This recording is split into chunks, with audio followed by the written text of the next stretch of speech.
All right, ladies and gentlemen, before you jump in and complete the rest of this worksheet that you started on Thursday, you should have done A, C, and E Thursday night into Friday. What I want you to work on today is checking your work on the bottom and make sure that you have the right solutions. If there's anything that you're uncertain about, even after looking at the explanations, if there's something that still doesn't make sense, I want you to jot that down and put that in the review discussion question that will be posted in the module in Unit 6. Review discussion assignment that's in Module 6. So if you have any questions, just put that in there, and I'll have a list of them that we can go over on Monday. And then I'd like you to do the pieces you skipped last night, which are B and D. So you did A, C, and E on Thursday night. Friday night, I'd like you to do B and D. That way, by the time we come in Monday, all of this is taken care of, and you should have this whole thing complete and ready to submit. What I'm going to do is go through, in particular, number 2, because the solutions were not given for number 2. So I'm going to go through A, C, and E in number 2. But before we do that, I'd like to do just a big picture overview of our properties real quick. So we talked at length throughout this unit that there are certain things that cause the properties to change going across and down our groups and across our rows. And those two things are principally the two things that are most impactful are shielding and nuclear charge. Across a row, shielding stays the same. It's equal all the way across. Every element going across has the same amount of shielding. The difference is the nuclear charge. Remember, nuclear charge is like the gravity of the nucleus, the overall pull that the electrons experience from the nucleus. So if the shielding stays the same, the number of energy levels stays the same going across, as our nuclear charge goes up, that's going to make our atoms, our atomic radius, go down. Because as you have the same number of energy levels going across a row, a bigger nucleus is going to be able to pull those in tighter. Okay? Now, what's the other impact of that? Well, an atom that holds onto its electrons tighter is going to take more energy to remove those electrons. So as the size of the atom goes down with an increase in nuclear charge, the ionization energy is going to go up. And if it's able to hold onto its electrons with more vigor, then it's probably going to be able to take electrons from other atoms more easily, so it's going to have a higher electronegativity. So across the row, shielding is constant, nuclear charge goes up, which makes the size of the atom go down, atomic radius goes down. That holds the electrons tighter, so it's going to take more ionization energy to remove an electron, and those tighter atoms are going to pull electrons to themselves more easily. So that's your overall summary of your row trend. Your group trend is the opposite. Nuclear charge is constant going all the way down, but shielding increases. As we start to add energy levels around the nucleus, we build up the atom that has no choice but to get bigger with more energy levels. In addition to that, you start to add more electrons on those energy levels that repel each other, and that makes the atom expand. So how does that affect, let's say, atomic radius? Well, if shielding is increasing and we're adding energy layers as we go down, our atomic radius is going to get larger as well. Okay? Now, with a bigger atomic radius, that means that the electrons are held onto more loosely. There's less of a hold of the nucleus on the outermost electrons, so it's going to take less ionization energy to remove those electrons as we go down. In addition to that, atoms that aren't able to hold on to their electrons very well are not going to be able to draw other electrons to themselves, so their electronegativities are going to go down. That's your summary of your group trend, all because of the added shielding and the extra energy levels. Now, reactivity is another pattern we talked about, and that is a metal pattern and a non-metal pattern, okay? What you need to think about when we're talking about reactivity is that non-metals, what makes them reactive is how easily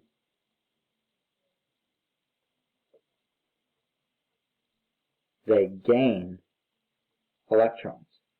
So what we're looking at is we're looking at atoms that have high electronegativity.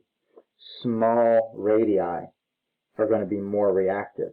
So non-metal reactivity goes up whenever the atomic radius goes down.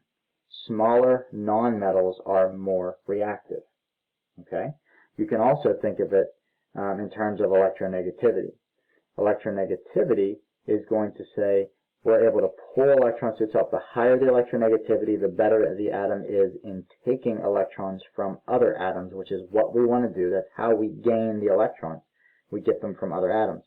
So electronegativity going up would give increased reactivity. Now, for metals, we want to see how easily electrons are lost, which means metal reactivity is going to increase when atomic radius increases and when ionization energy goes down.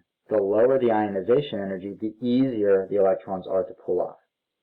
So, once again, nonmetals are reactive as they are able to lose electrons, gain electrons. Nonmetals gain electrons. The easier they can gain electrons, the more reactive they are. So that's looking at small atoms with high electronegativity. Metals, their reactivity goes up based on how easily they can lose electrons. So the metal reactivity increases as atomic radius goes up and ionization energy goes down. What I want to do now is I want to look at number 2. Okay, number 2 on the table, A, C, and E. So A is telling us to look at magnesium, silicon, and sulfur. So magnesium's over here, and then we have silicon and sulfur. They're all in the same row. Here's the problem though. Magnesium only has 2 valence electrons, so it's going to go backwards to neon when it ionizes. Silicon's going to gain 4 and move forward 4 spots to argon. Sulfur is going to go forward 2 spots to argon. So what really happens with ionization to the structure, and what ends up helping us determine what the charges are actually going to be, or what the sizes are actually going to be. So when we look at magnesium, these 2 electrons here on the outside are the ones that are going to be lost. So these electrons, they're going away. Okay? When they do, we strip off an entire layer, and now we have 2 layers of electrons with a mass of 24 in the nucleus. Silicon has a mass of 28, and it needs to gain 4 electrons. It's going to minus 4 charge. It's going to gain 4 electrons, these 4 right here, were added. So now we have an atom with a mass of 28 in the nucleus, and it has 3 layers of electrons. So right away, you can see magnesium is definitely going to be smaller than silicon's ion. The magnesium ion is going to be smaller than silicon. But now we need to figure out which of these 2, because they both have 3 layers, which of these 2 are going to be bigger and smaller. You can see that sulfur has to gain 2 electrons. It has to gain 2 electrons to become stable.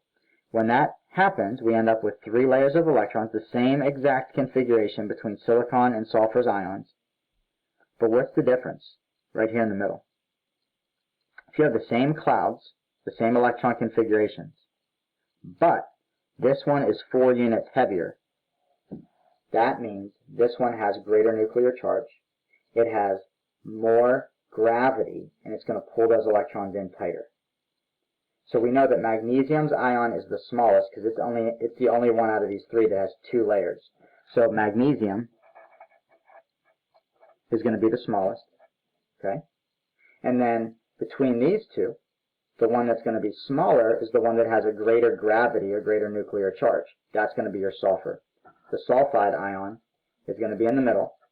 And then the largest is going to be the one that has three layers and a lower mass in the nucleus. That's going to be your it's called silicide, Si with a -4. Okay? Magnesium loses 2 electrons and goes down to 2 layers. It's the only one of our ions that has 2 layers, so it absolutely is going to be the smallest.